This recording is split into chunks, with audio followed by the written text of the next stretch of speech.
February 7th. The envelope was waiting on the doormat like a blood stain. Elias stared at it. It wasn't paper, not exactly. It had a sickly, porous texture that felt like a callus. When his fingers brushed the surface, a jolt of heat shot up his arm, as if the thing were still holding onto a lingering body temperature. Inside, there was no store-bought glitter or cheap cardboard. Just a single, jagged scrap of the same skin-like material. The poem was written in a dark, brownish-red ink that smelled faintly of copper. Thump thump, thump thump. The words on the page didn't just describe his heartbeat, they were spaced out to match the exact rhythm of his pulse. As his heart sped up in a panic, the ink seemed to shimmer, the letters constricting and expanding. "Sick joke," Elias muttered, his voice cracking in the empty hallway. He stepped onto his porch to catch his breath. Across the street, the new teacher, Mr. Henderson, was standing perfectly still on his own lawn. He was holding an identical crimson envelope. Henderson's face wasn't pale, it was gray.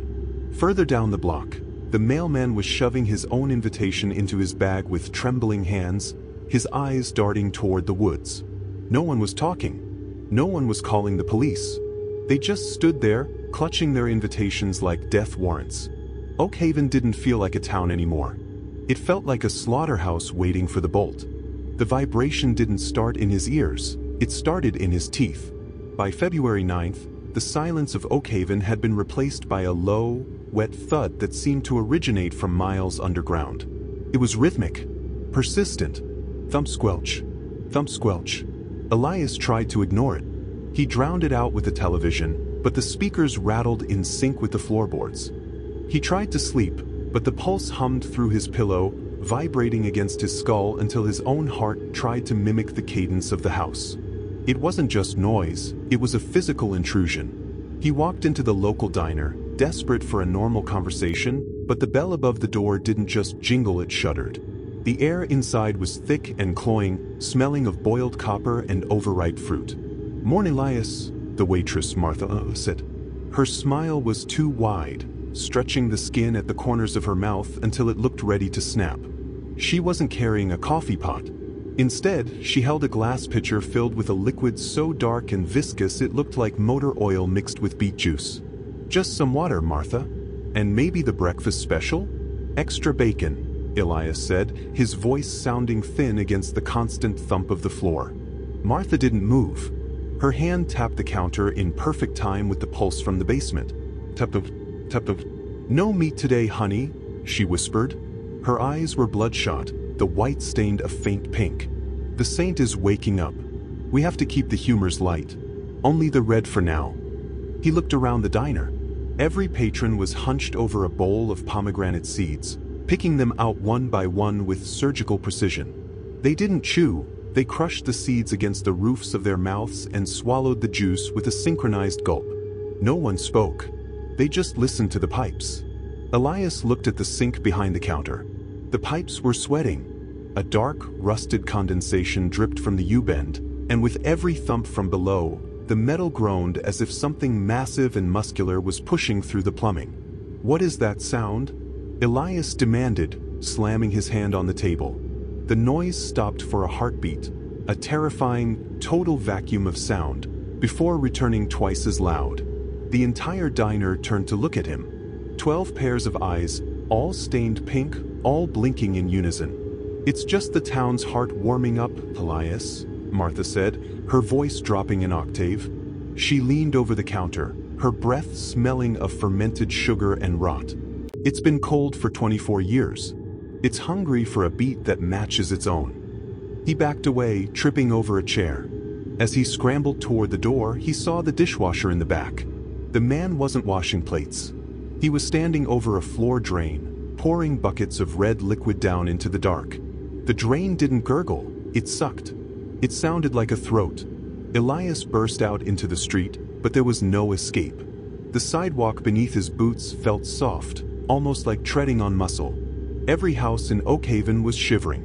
The town wasn't a collection of buildings anymore, it was a chest cavity, and he was a parasite trapped inside a lung that was finally starting to breathe.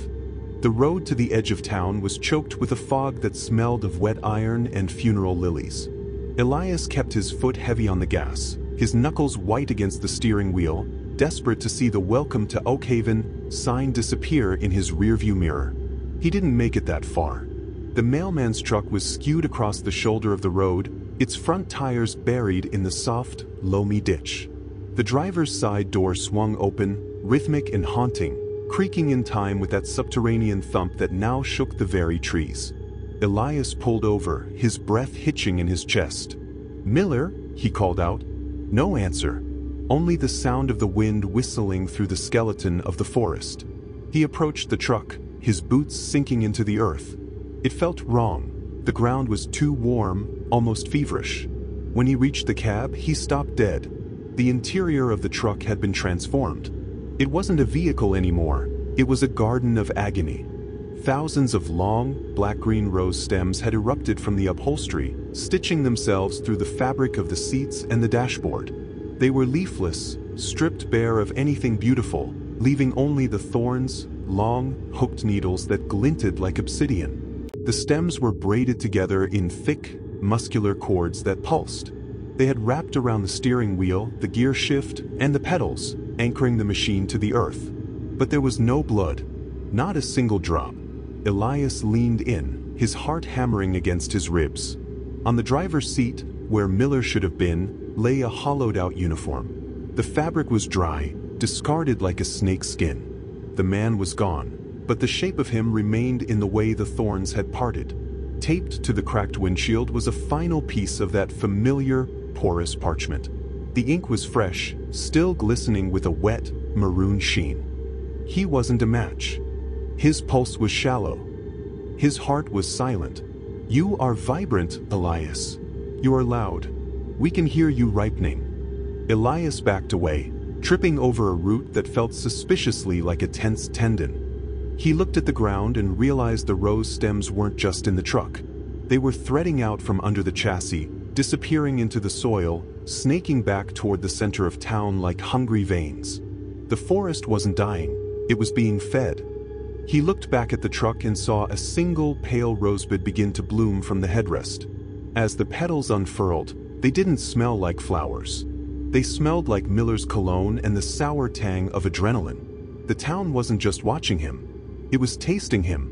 It was vetting the outsiders, discarding the weak like husks and narrowing its focus on the one heart that beat the loudest. He scrambled back to his car, but as he turned the key, the engine groaned with a wet, metallic struggle. He looked down at the floorboards. A tiny, thorned shoot was already poking through the carpet, reaching for his ankle. The engine roared, but the car felt sluggish, as if the very road had turned into flypaper. Elias slammed the gear into reverse, tires screaming against the asphalt, spray painting the mist with the smell of burnt rubber. He didn't care about the speed limits or the shaking steering wheel. He just needed the Oakhaven town line to be behind him. He hit the straightaway that led to the highway, the only artery out of this rotting heart of a town.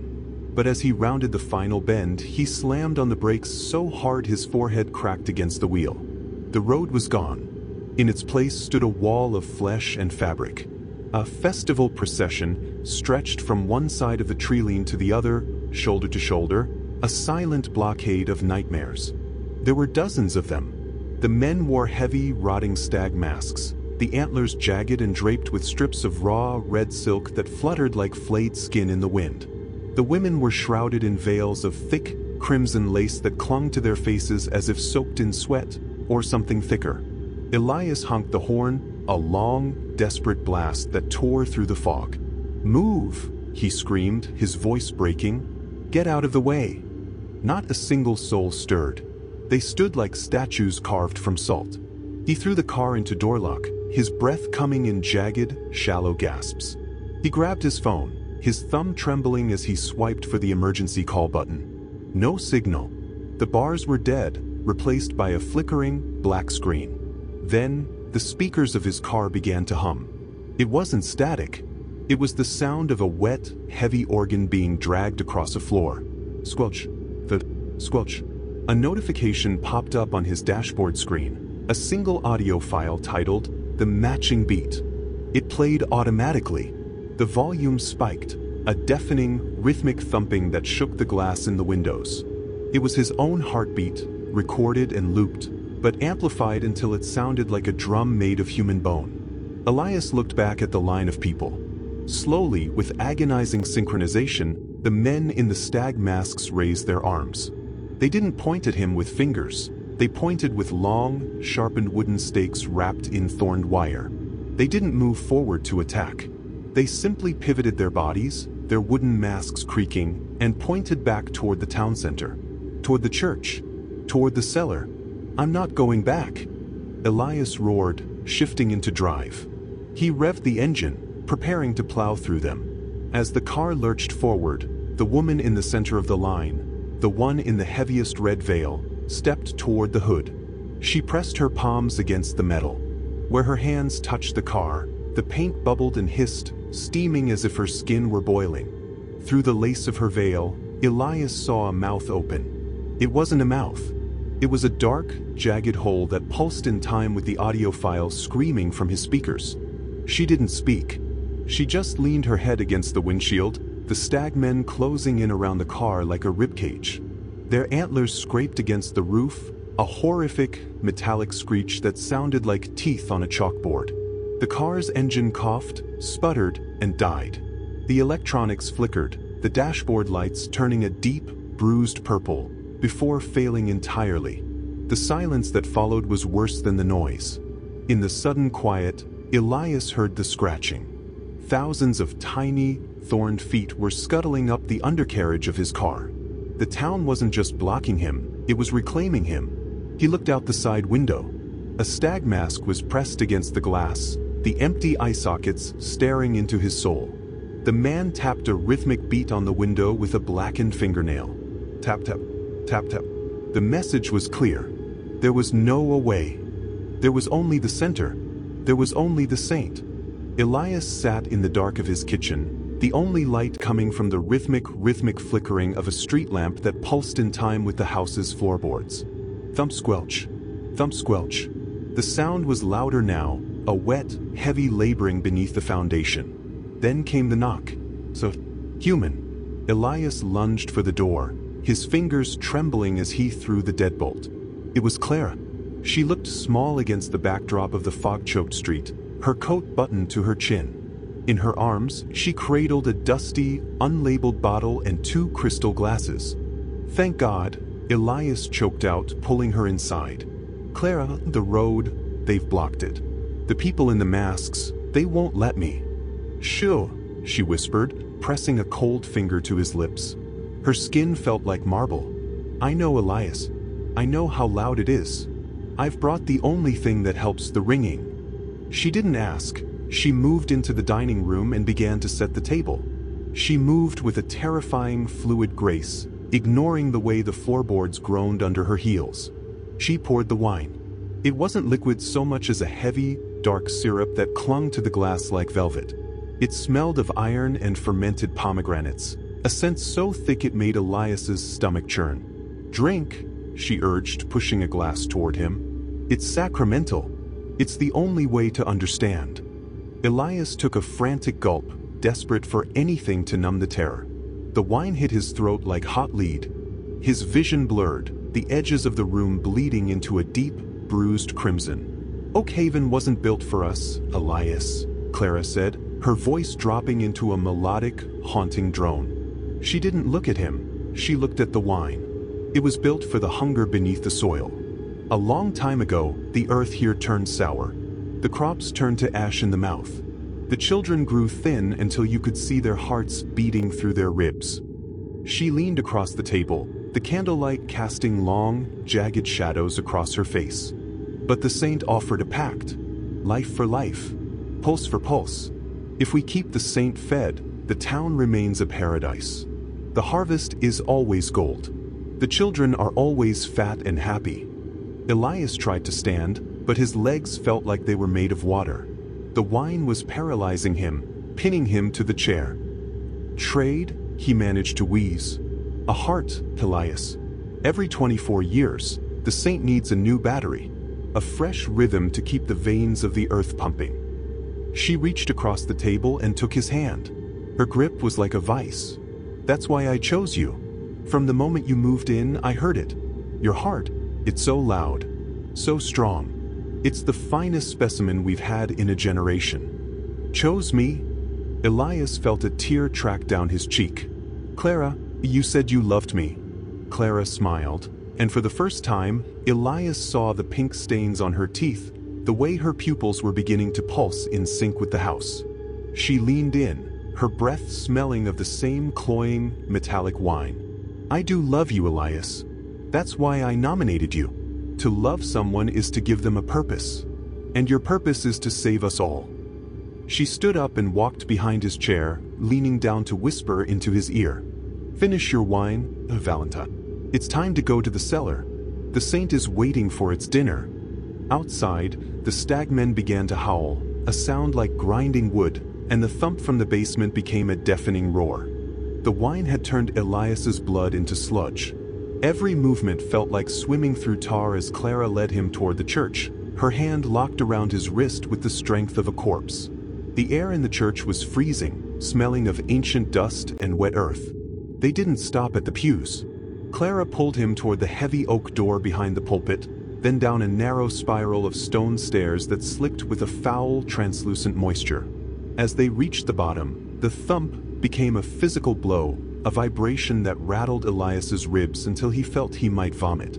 Look how beautiful they made it for you, Clara whispered. The cellar was vast, a cavernous womb draped in miles of Victorian lace that hung from the ceiling like giant, rotting spiderwebs. Thousands of candles flickered in the draft, their wax dripping like fat. But the lace wasn't just decoration. It was woven into the walls, concealing the jagged stones, and in the center of the room stood the altar. It wasn't a place for prayer. It was a massive, circular stone slab with a deep, circular drain carved into the center. Elias's eyes darted to the corners of the room. There, huddled in iron cages woven with the same thorned vines he'd seen in the mailman's truck, were the others. He saw the new teacher, Henderson, his face a mask of catatonic horror. He saw the others who had received the invitations, their skin gray, their eyes hollow. They weren't being eaten, they were being stored. Why? Elias wheezed, his knees hitting the cold stone as Clara pushed him toward the altar. The saint is a connoisseur, Elias, she said, her voice echoing off the damp walls. The others, they were just appetizers. Too weak, too quiet, but youth. She grabbed a handful of his hair and forced his head back. From the shadows of the vaulted ceiling, the townspeople began to emerge. The men in the stag masks, the women in red veils. They formed a circle around the altar, their breathing synchronized, a heavy, wet rasp that filled the room. I didn't just find you, Elias, Clara said, leaning down so her lips brushed his ear. I scouted you. I watched you for months. I listened to your chest through the walls of your house. I told the council that your heart was the one. I gave them your name. The betrayal cut deeper than any blade. Every smile she'd given him, every accidental meeting at the market, had been a weigh-in. She hadn't been falling in love. She had been grading the meat. You're the prize, Elias, she hissed, her eyes glowing with a terrifying, ecstatic fervor. The finest sacrifice Oakhaven has ever seen. The stone drain beneath him began to gurgle. A thick, red vapor started to rise from the hole, and the chanting began. Love is sacrifice. The heart is the bridge. Love is sacrifice. Elias looked at Clara, begging for a spark of the woman he thought he knew, but she just smiled and stepped back into the circle of masks, leaving him alone on the cold, hungry stone. The drain didn't just gurgle, it began to vomit. A thick, gelatinous sludge bubbled over the lip of the stone altar, followed by the sound of something fibrous and massive scraping against the inner pipes of the earth. Then the saint emerged. It wasn't a man. It wasn't a ghost. It was a nightmare of biological architecture. A dense, twisting column of obsidian-black vines rose from the drain, knitting themselves together into a crude, towering humanoid shape. The vines weren't smooth, they were encrusted with billions of microscopic, serrated thorns that shimmered like wet glass in the candlelight. As the saint stood, the stolen blood of a century's worth of offerings began to pulse through its translucent veins. The creature didn't have skin. It had a lattice of briars that acted as a nervous system. Where a face should have been, there was only a hollow knot of wood that whistled with every heavy, wet breath. The townspeople fell to their knees, their foreheads hitting the cold stone. The chanting stopped. The only sound left was the creak snap of the saint's joints as it adjusted its weight. It moved toward Elias with a terrifying, jerky grace. It didn't walk, it rooted and uprooted, its vine feet cracking the stone floor with every step. Elias tried to scream, but the air in the cellar had turned to a thick, sugary musk that clutched at his throat. The saint stopped inches from the altar. It leaned down, the heat radiating from its body smelling of scorched earth and copper. It raised a hand, a jagged cluster of thorn shoots, and extended a single vine-like finger. The tip of the vine was tipped with a needle-thin thorn, pulsing with a faint, rhythmic light. It didn't strike. It hovered just above Elias's sternum, sensing the frantic, drum-like panic of his heart. The creature let out a low, vibrating hum that resonated in Elias's very marrow. It was tasting his fear, measuring the voltage of his terror. Suddenly, the vine finger pressed down. It didn't tear through his skin, it stitched into it. Elias watched in paralyzed horror as the black filament slid under his flesh like a parasite, weaving its way toward his ribs. The saint wasn't trying to kill him, not yet. It was rooting into him, establishing a connection, turning his body into an extension of its own vast, underground network. The saint's hollow face not tilted to the side. A collective, telepathic whisper flooded Elias's mind, 1,000 voices speaking at once. So loud, so full, the perfect vessel to hold the rot. Elias looked up at the towering mass of thorns and saw, embedded deep within the creature's chest, the shriveled, blackened remains of the previous Valentine, a dried-up husk that was still twitching, still forced to beat by the saint's command. The saint's vine was now a part of him, a cold, writhing wire threaded through his muscle. The pain was secondary to the violation. He could feel the creature's ancient, stagnant hunger probing his very soul. The chanting resumed, a low, rhythmic growl that shook the candles in their sockets. The heart or the harvest? The pulse or the plow? Clara stepped forward from the circle. Her red veil was pushed back, revealing a face that was no longer human. Her skin was stretched so tight it looked like wet paper, and her eyes were nothing but wide, black pits of devotion. In her hands, she held a dagger. The blade wasn't steel. It was a single, massive obsidian thorn, polished until it reflected the flickering orange light of the room. She didn't kill him. She placed the hilt into his trembling hand. "The saint is merciful, Elias," she whispered, her voice a dry rasp. "It doesn't want to take a heart that isn't given. But the debt must be paid. The town must breathe." The saint's telepathic whisper surged through his brain, a sickening, oily pressure, be the heart, or provide a replacement. The meaning was clear. He could lie back on that stone drain and let the thorns weave into his vitals, becoming the town's living battery for the next 24 years, a slow, agonizing drainage that would leave him a hollowed husk. Or he could use the blade. Elias looked at the dagger, then at the cages. Henderson was weeping silently in his iron box. The others were shaking, their eyes pleading. Then he looked at Clara. For a split second, the ecstatic mask on her face slipped. She saw the way he gripped the obsidian thorn. She saw the shift in his eyes, the transition from prey to predator. The realization hit her, she had vetted him too well. She had chosen a heart that was strong, yes, but also a heart that was capable of a ferocious, selfish survival. "Elias," she breathed, her voice suddenly small, suddenly the girl from the diner again. She started to back away toward the circle of masked townspeople, but they didn't open for her. They stood like a wall of stone. They didn't care whose blood hit the drain, as long as the drain was wet.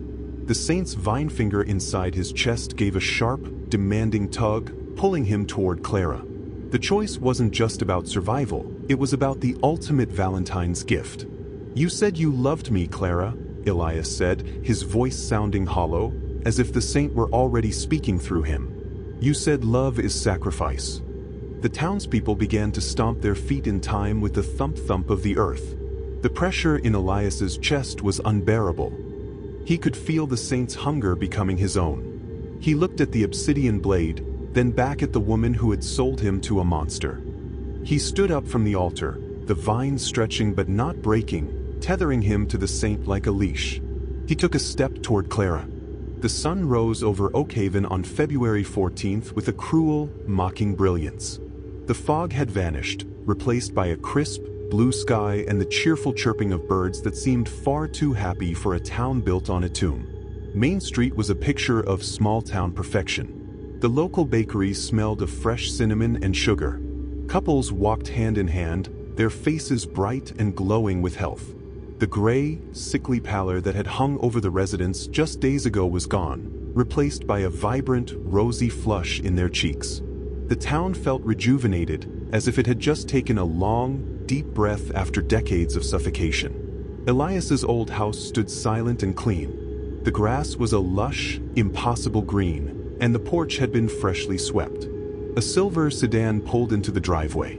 A young man hopped out, stretching his arms and smiling at the quaint, Victorian architecture.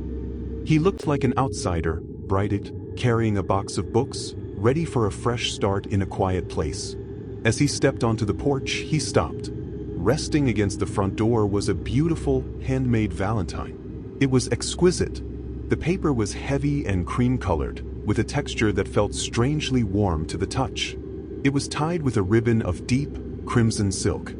He picked it up, admiring the intricate, lace-like patterns cut into the borders, patterns that looked remarkably like a network of delicate veins. He opened it. Inside, the handwriting was elegant, written in a rich, dark ink that was still slightly tacky, as if it had been signed only moments ago. "Welcome home. We've been listening for a heart like yours. Be mine." From the shadows of the attic window, a figure watched. Elias stood perfectly still, his silhouette framed by the morning light. He looked healthy, stronger than he ever had, but his eyes remained fixed on the newcomer with a predatory, hollow intensity. Beneath his tailored shirt, the thorns were quiet now, nestled deep within his chest, pulsing in a slow, contented rhythm with the soil. He reached out a hand and touched the window pane. The glass didn't fog from his breath, it vibrated. He wasn't a victim anymore. He was the protector. He was the scribe. He was the one who ensured Oakhaven remained beautiful, one heartbeat at a time. Downstairs, the young man tucked the card into his pocket, grinning at the thought of a secret admirer. He unlocked the door and stepped inside. The house welcomed him with a low, welcoming thump.